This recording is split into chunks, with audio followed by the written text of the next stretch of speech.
বাচ্চারা আন্দোলন করেছে, তারা চেয়েছে, তাদেরকে যখন মারতেছে তারা নিজেকে বাঁচানোর জন্য তারা প্রতিরোধ করে তুলছে, তারা নিজেকে বাঁচানোর জন্য আত্মরক্ষার জন্য কাজ করেছে। তাদেরকে ধরে নিয়ে এখন বিভিন্নভাবে ঘরের থেকে ধরে নিয়ে জেলখানে রাখা, বিভিন্নভাবে তাদেরকে ধমক দেওয়া, তাদেরকে ভয়ভীতি প্রদর্শন, এটা অত্যন্ত একটা ন্যাক্কারজনক ঘটনা। আমরা কোনো সভ্য সমাজে এটা হতে পারবো না। বাচ্চাদেরকে এখনই ছেড়ে দেওয়া উচিত এবং এই পরীক্ষা যতদিন পর্যন্ত তাদেরকে না ছাড়া হয়, পরীক্ষার জন্য না হয়, এটা আমি দাবি করব।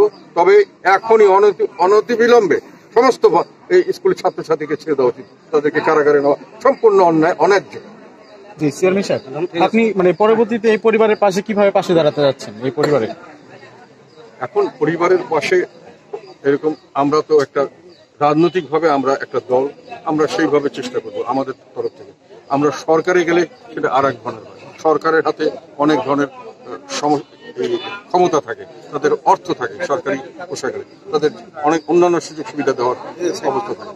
আমরা সরকারের কাছে এটাই দাবি দেওয়া করবো সবসময় যে আপনার যেহেতু এটা দাবি করেছি আগে, যে আপনার যেহেতু ক্ষমতা, টাকা পয়সা আপনার হাতে, সরকারের টাকা হলো আমাদের টাকা, সেখান থেকে এবং চাকরি বাকরি অন্যান্য সুযোগ সুবিধায় তারা জন্য দেয়। আর আমাদের ব্যক্তিগত পর্যায়ে আমরা তো অত নিজস্ব ভাবে বা আমাদের পার্টির ভাবে অত বেশি কিছু অর্থনৈতিক সাহায্য করতে পারবো। আমরা শুধু তাকে সাহায্য করতে পারবো যে সরকার যাতে তাকে সাহায্য করে, সেই অন্য যারা অথরিটি সাহায্য করে সেটার ব্যাপারে আমরা সাহায্য করতে পারবো এবং সেটা আমরা করবো ইনশাআল্লাহ।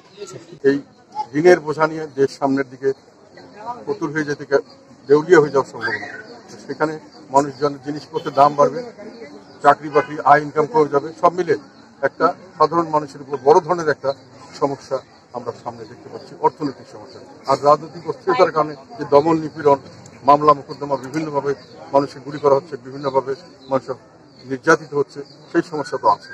তবে এই সমস্যার সংগ্রাম শুরু হয়েছে, আশা করছি এই আল্লাহ হয়তো এটার একটা মীমাংসা আমাদের করে দেবেন। দেশের যে অবস্থা, এতে করে আসলে অর্থনৈতিক সমস্যা তো আছেই, এবং আবু সাইদ সহ অনেক পরিবার যারা এই গোটা সংস্কার আন্দোলনে গিয়ে নিহত হয়েছে, তারা কিন্তু তাদের সুষ্ঠু বিচারের দাবিটা কিন্তু এখনো করে আসছে। তাদের বিচারের যে প্রত্যাশা নিয়ে আসলে জাতীয় পার্টি কোনো ধরনের ভূমিকা পালন করবে কিনা? আমরা প্রথম থেকে ওই কথাটাই বলেছি যে আপনি দাবি মেনে নেওয়া অর্থ যেটা চেয়েছিল সেটা মেনে নিয়ে দাবি শেষ হবে না। যেহেতু দাবি যখন করা হয়েছিল তখন এত মানুষের মৃত্যু হয়নি, এত মানুষ ক্ষতিগ্রস্ত হয়নি, দেশ এইভাবে এই অবস্থা পড়েনি। তাহলে সব মিলিয়েই আমরা চাই যে এটার একটা সমাধান দরকার। এটার বিচার শুধু হতে হবে, বিচার নয়, এর পরিপ্রেক্ষিতে ভবিষ্যতে যাতে এই ধরনের কোনো ঘটনা না ঘটে সেই ধরনের একটা নিশ্চিত কাঠামো তৈরি করতে হবে। আপনাদের পক্ষ থেকে সরকারকে কোনো ধরনের কোনো কিছু? এখন দেশে একটা স্বৈর শাসন চলছে, এখানে যেটা আমরা ন্যায় বিচার ভিত্তিক একটা বৈষম্যহীন একটা সমাজ চেয়েছিলাম, যেখানে আইনের শাসন থাকবে, সেখানে এখন অন্যায় অবিচার ভিত্তিক সমাজ ব্যবস্থা চালু হচ্ছে, যেখানে আইনের শাসনের জায়গায় দুষ্টের দমন না হয়, দুষ্টের পালন হচ্ছে, শিষ্টের দমন হচ্ছে, এবং সাধারণভাবে আইন সবার জন্য সমানভাবে প্রয়োগ হচ্ছে না। শাসক শ্রেণী আইন নিয়ন্ত্রণ করছে, কাকে কার উপর আইন প্রয়োগ হবে, কার উপর আইন প্রয়োগ করবে।